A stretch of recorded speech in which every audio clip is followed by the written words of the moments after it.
going? Hi, I'm Ben Blair, and I'm here at Blair House in Grand Lake on September 5th of 2015, and real happy to be here. How did you first come to Grand Lake?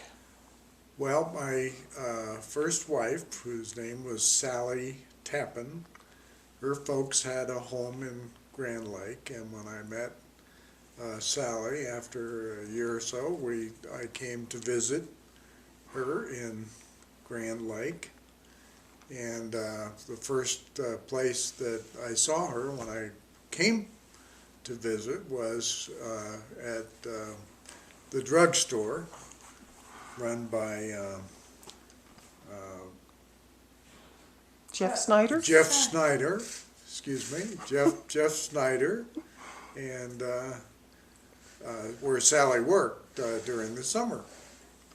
And anyway, they had a home at the east end of the lake, which just this year was torn down, was owned by the McKistries, and has been torn down, and a new house is now under construction. But the Tappan's home was designed by a Topeka architect and was built in the late 50s by Mac Rusk.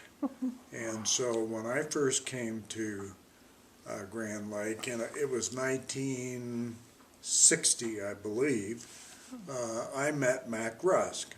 That's for the first time. So I knew Mac for all these years. We became really close friends, like so many people did of Dear Mac. So, and their whole family.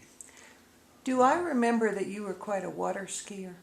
Is that what you did? No, Sally was. Okay. Sally was a water skier. Wasn't there an event on water skis with you? Weren't you involved in an accident, or she was, or No, something? she was over in the islands at Shadow Mountain when she was a teenager. They were skiing between the islands and double skiing, and she fell, and the other skier went over the top of her and cut her head. I don't think it was as serious as all that, but there was a lot of bleeding on the head, you know. So, but I think that might be what you're thinking. I don't know of any other accident they had. But she and Kathy Bohannon Kramer were great friends, and they skied every single day. And behind Kathy Bohannon's Big Bow, they called it. In fact, it's still up here. I think it's parked over across from the theater. What kind of boat is Big Bow? It was Chris Craft, I think. Just, you know, would probably have been of the sometime in the 50s, vintage. What did you think of Grand Lake when you first came here from Topeka? Well, I thought it was beautiful because I was raised in San Francisco Bay Area, and as a kid I went to Lake Tahoe every summer with friends who owned a home there. And so this was like, you know, being able to do something you dream about being able to do if you've had the experience as a child. Mm-hmm. Mm-hmm. And then Sally passed away. Yeah, she up here, or you had been up here? Well, no, or? we visited here while she was seriously ill with cancer, and then she passed away about a month after that in 1979. She was 38. Mm-hmm. Mm-hmm. And you continued to come to Grand Lake? You had two daughters. Yes, two daughters with Sally, Amy, Blair, who is now married to Bernie Dvorak, and they own a home, the first home on the north side of Point Park, and they have twin boys, and who are 4, and a daughter who is 6. And then Shelley, who lives in Detroit Lakes, Minnesota, and has a couple of children with her husband Jeff. And at what point did you move?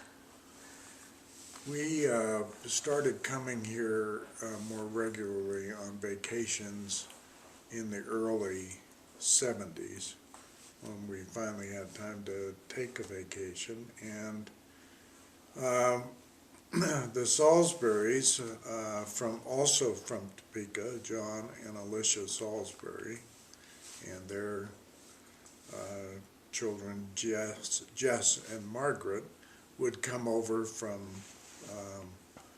the Boulder area where they had a place, and sort of vacation with us. And we decided that since we were doing that for a few years in a row, that we might as well start looking, and maybe we could buy a property together. And so we looked at a lot of homes on the lake, and this house suddenly came for sale, and so we made an offer on it, and fortunately were able to buy it in 1974, and we paid a huge sum of $65,000 for it. And John and I wondered, well, where are we going to get the money to pay for it now that we've negotiated a deal? Anyway, we owned it together until 1980 or 1981, and the Salisburys built their home just down the street. And then subsequent to that, we've added on to the house. It's been a perpetual project for 41 years. Who did you buy this house from? We bought it from some people by the name of Kearns, and he had been an executive with the railroad, and I can't remember which railroad it was, but they were quite elderly and could no longer be in the mountains, and so they went to California from here, and I never heard from them. Did you buy it furnished, and was there a bought boat? it And completely furnished. I still have some garden hose that is theirs, and a whole shop full of tools, and so every once in a while we pick up something around here that is from the Kearnses. The house was built in 1960. It had about 1,200 square feet. I think we've got about 4,200 square feet here now. But it's been a project of great joy for our family. And then after I was married to Sally, after she died, then I married Rebecca Richardson, and we had a daughter named Catherine, and she lives in Denver, and is married to an Irishman, Dara Mulready, and we're very proud of them. They're doing well. what do you do for fun in Grand Lake? What did you do at the beginning, and what do you do now? I mean, what does, when you say you vacation in Grand Lake, what does that look like for you? Well, I don't fish, and I don't take long hikes, and I don't play golf. So what we do is work around our home and take care of it, and it takes a lot of care. And for so many years, we were only here in the summertime for maybe 2 weeks, and then another 2 weeks, maybe a total of 4 weeks in the summer or fall. And so that's not a lot of time if you have to take care of a place. Well, you do that, but we enjoyed doing that. And going out to dinner, and of course going to the theater here, and all of the kind of relaxing things that people do. Sit around and read books and walk. We don't hike, but we walk a lot. And enjoy our friends at the yacht club, and take cruises on the lake. The cocktail cruise is sort of habitual for us every evening, and we enjoy that. Tell us about your wedding, your marriage to Maris on a boat. Oh, yeah, we had a wonderful wedding, and it was 24 years ago, and we sent out invitations to our friends in Grand Lake and some of our friends from Kansas, and the invitation said, among other things, BYOB, bring your own boat. And we got married on a pontoon boat in the middle of the lake. So we cruised out to the middle. Jock Mitchell was the driver of the boat. Don Chubb was the officiant at our wedding. And it was quite spectacular. It rained all day, and we were planning on having this reception in our lakeside yard, and but it was raining and raining and raining, and I almost called the yacht club and said, we have to move the wedding to the yacht club. And about half an hour before the wedding, Jock Mitchell was coming through Granby on his way to Grand Lake, hurrying because he knew he was running a little late, and he said, don't worry, it's not going to be raining long, it's clear in Granby, so you don't move the wedding to the yacht club. So we didn't, and it turned out it was an absolutely spectacularly beautiful evening, and everything went well, and we had all these boats surrounding the pontoon boat, and we threw champagne bottles to each one of the boats out there, and had our wedding, and everybody had champagne, and then we had a reception here at the house. It was a lot of fun. Whose idea was that? Oh, Maris and I decided we wanted to do something like that, so I'm not sure who had the exact idea. Now, you had a neighbor named Annie Weaver back in the day. What was Annie like? Oh, Annie was unbelievable. Annie was a fixture at Grand Lake, and we were very fortunate, we felt, to have her as a neighbor because she was here all the time, and we felt comfortable having a full-time person here since we weren't here a lot. But when we were here, she was just delightful. She would, of course, Annie talked all the time, and she never stopped talking.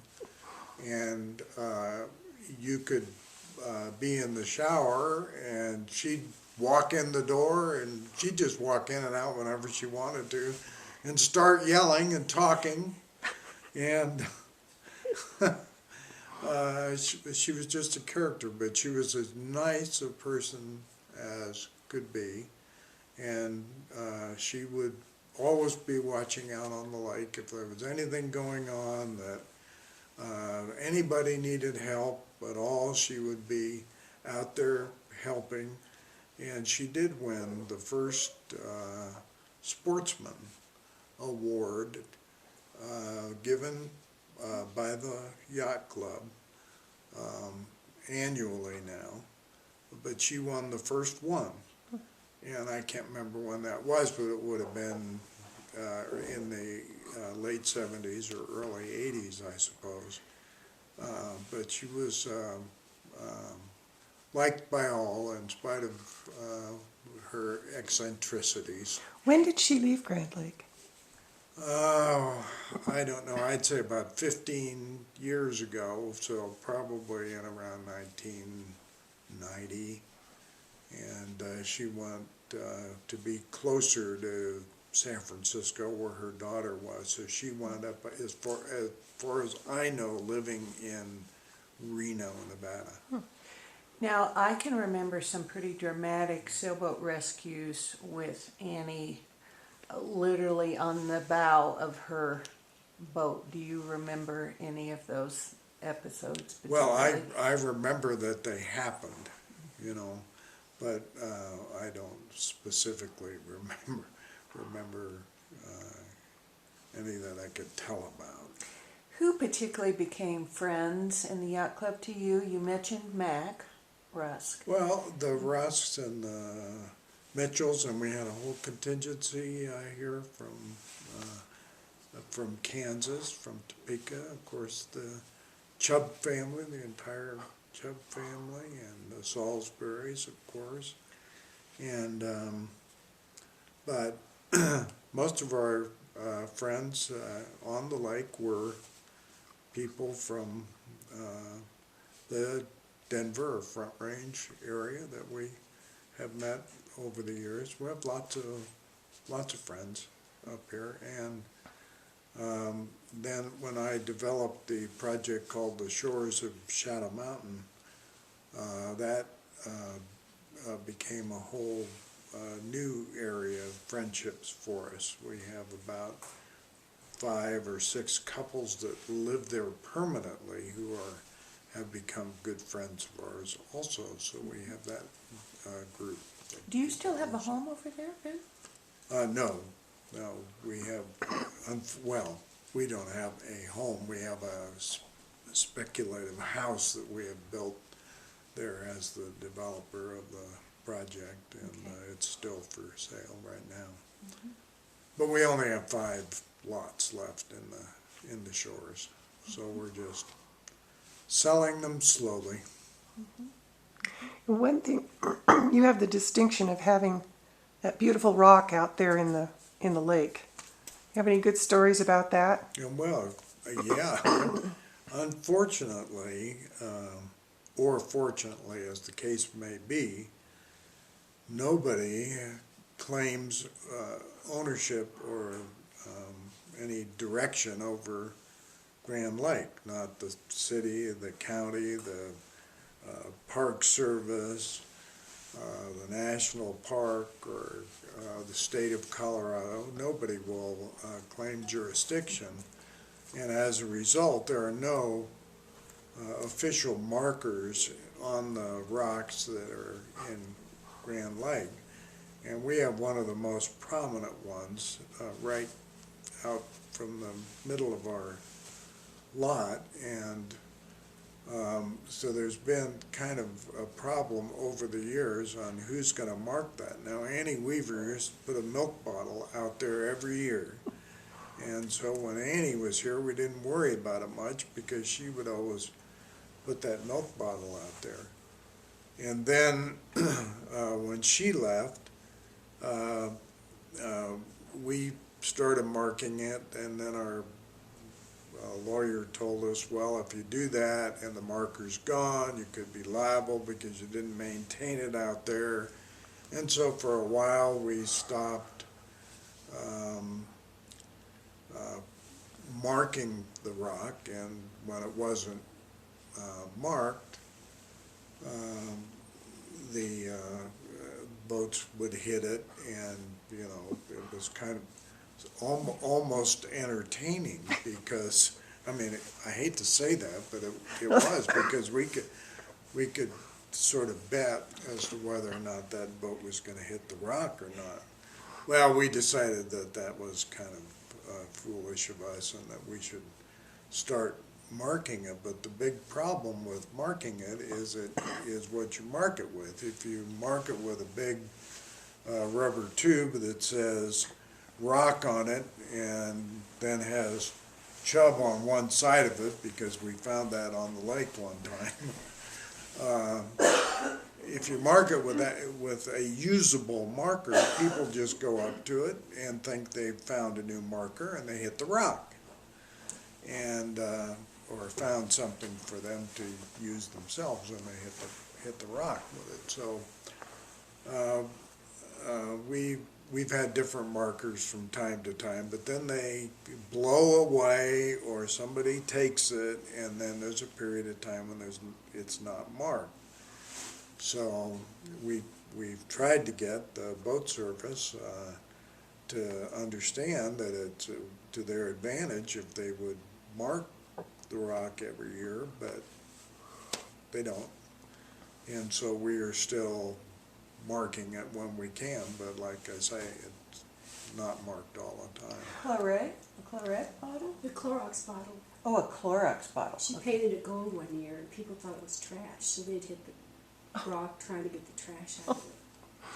I noticed I was at the Headwaters Marina last week, and they have a huge map right in front of the cash register, and they've marked an area in front of your place that says "Do not enter," which is helpful, Yes.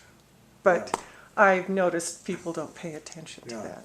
Well, and there's a rock between our boathouse and the James boathouse also. It's in a direct line between the ends of the boathouses. And it's out from the south lot line of the Dvoraks. So I know exactly where it is, but people are still hitting that one too. I hit it once, that's why I know where it is. So, I hit it last summer. yeah, and Maris, would you please stop that? It's very distracting, and I can't think of what I want to say. Now, Why did does the fireplace draw? Oh, well, Does the when I was, fireplace draw? well, it does now because we converted it to a gas fireplace. But when we bought the house, it was quite interesting. John and I came over, and I was negotiating the contract since I'm the realtor of the two of us, and the Kearnses were both sitting in the living room with us, and there was black all over the chimney, on the exterior of the chimney, so I knew that there was something wrong with the fireplace. So I just asked, I said, well now, Mr. Kearns and Mrs. Kearns, does the fireplace work well? Does it draw well? And they said, oh yes, there's nothing wrong with the fireplace. Well, I just let that go. Because we were going to buy it whether the fireplace drew or not. But in order for the fireplace to work, when you started it up, you needed to open up a door in order to get enough draft for it. You mean a house door? Yeah. Oh. Yeah, so in the middle of winter, when it was 5 below out, even, or whatever, you open the door a little bit when you wanted to start the fire. Was this house winterized from the beginning? Yes, Okay, Yes. so you've come up at different seasons yes. the whole time. Yeah, and we have city water. Do you have a favorite time of year up here? September, probably. Because Yeah, because it's just beautiful, and it's not crowded. Of course, it's never really all that crowded in Grand Lake as far as I'm concerned, but it's quiet and very pretty and sunny, usually sunny during the day and crispy in the morning, beautiful in the evenings. Well, we just like it. how much of the year do you spend here now? Probably a total of about 5 or 6 months, and then we live in Denver. We moved from Topeka to Denver 2 years ago. Do you maintain an apartment or anything in Topeka? No. Um, Tell us a little bit about your career. You've ended up, being able to do it around here too, Yeah. right? So, I was, I'm an attorney by education, and I am a realtor by practice and real estate developer. I was a Coldwell banker. I had the Coldwell Banker franchise in Topeka for 30 years, and also did development work, residential and commercial, and office buildings and so on in Topeka primarily.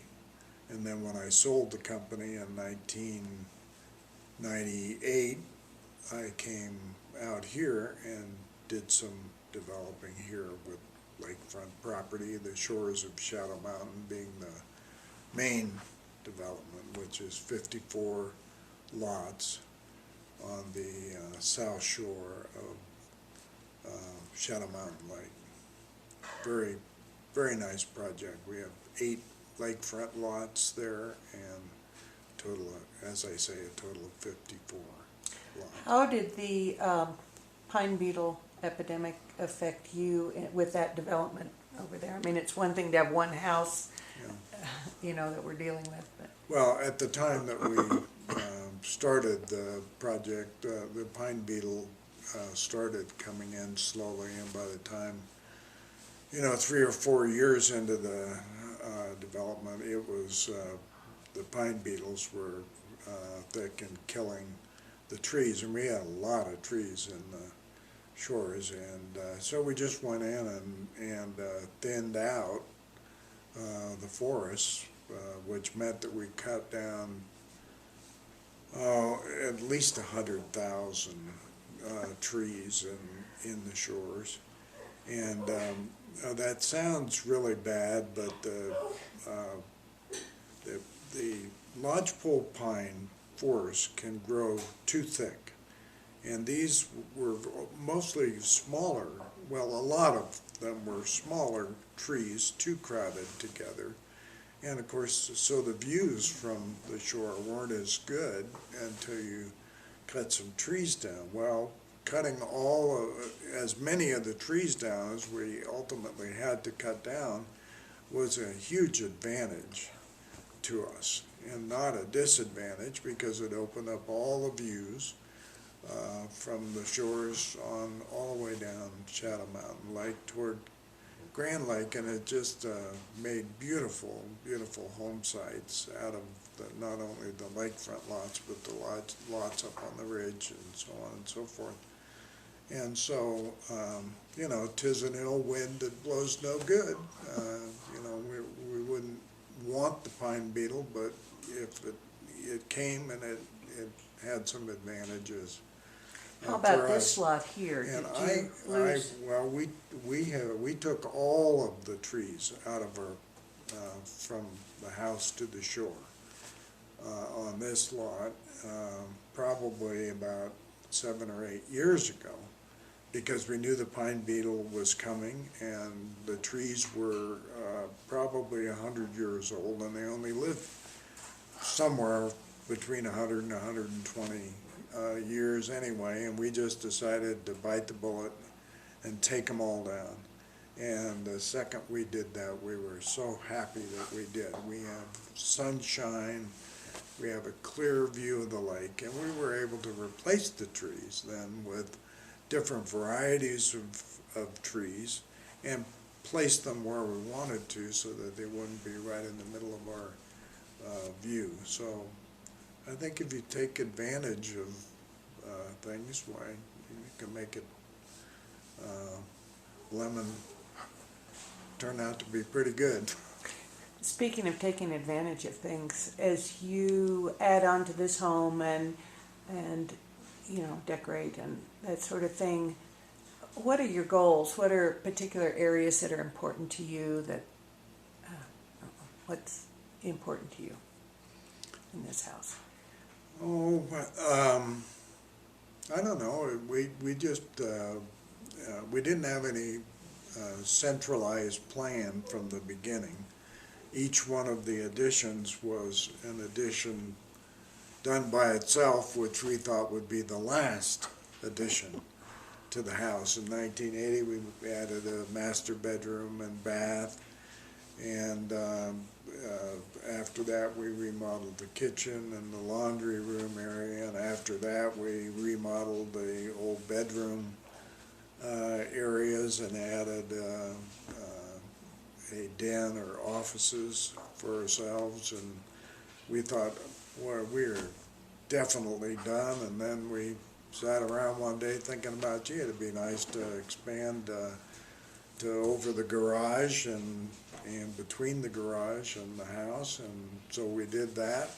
And now we've expanded all we can expand. There's no more area that we would be allowed to expand. You have that on record. We've heard you say that. Yes. So. Oh, we could go up a little more. But other than that, why, we're done. I'm intrigued, having myself left Topeka a long time ago. Yeah. What is it like to, both you and Maris are from Topeka, right? You're a native. To leave a place like that where you have those roots and entirely set yourself down somewhere else. Was that a difficult thing? What was involved in that transition? Well, the only difficult part, of course, is leaving the friendships you've had. Maris lived there all of her life so far, and I lived there for 50 years. And so we had a lot of friends, and we were active in the community and so on. But all of our families left or were gone, and so we decided it would be time to move to Denver and be closer to family and be close to Grand Lake, where we wanted to spend at least half the time. So while it was difficult leaving friends, it was not hard for me to leave Topeka after 50 years. I was very active in the community. When I arrived in Topeka in 1962, the population was 165,000 approximately. When I left 50 years later, it was only 175,000. And while it was a good place for me to have a business and small business and so on and so forth, it was a most frustrating experience being in a community that did not grow and lacked a lot of things that other communities lack, like the excitement of a larger area like Denver that's growing and so on and so forth. On the other hand, there are a lot of advantages to living in a town like Topeka that doesn't necessarily grow, but is peaceful and a good place to raise kids and so on and so forth. So, I don't know, it's mixed. Father-in-law selling house? Is there a story there? Oh, well, I mentioned that Sally's parents had built their home on Grand Lake in approximately 58 or 59 or 60. I'm not sure just when it was built. And then I met Sally and we got married in 1962, and in about 1963 or 64 I get this phone call at night. I don't know why I got the call and Sally didn't get it, but I got the call from her father, and he said, I just wanted to tell you that I sold the house in Grand Lake. And I said, excuse me? Will you say that again? He said, I sold the house in Grand Lake. And I said, well, you can't do that. I said, it's the only reason I married your daughter. She had this beautiful home in Grand Lake. And he laughed and said, well, I got an offer I simply could not refuse. And I said, well, since you brought it up, tell me what the offer was for and what you sold the house for. He said, I sold it for $35,000. And he said it was an offer I couldn't refuse. So I said, well, what'd you do with the money? He said, oh, well, I went down to Garden of Gods and bought a lot. Imagine buying a lot in the Garden of Gods for $35,000, but he did. So that's the story of that. How did Sally particularly feel about that? Well, you know, actually it was probably fortunate because she had two sisters, and it wasn't a particularly large house, and we probably would have had all kinds of family feuds, and it probably caused us to buy this home eventually, and so that worked out just fine. But Sally, she didn't like the fact that they'd sold it, but what can you do? And that's fine. Do you have any favorite story we've missed, Ben? Oh, probably. Now, Maris, can you think of something?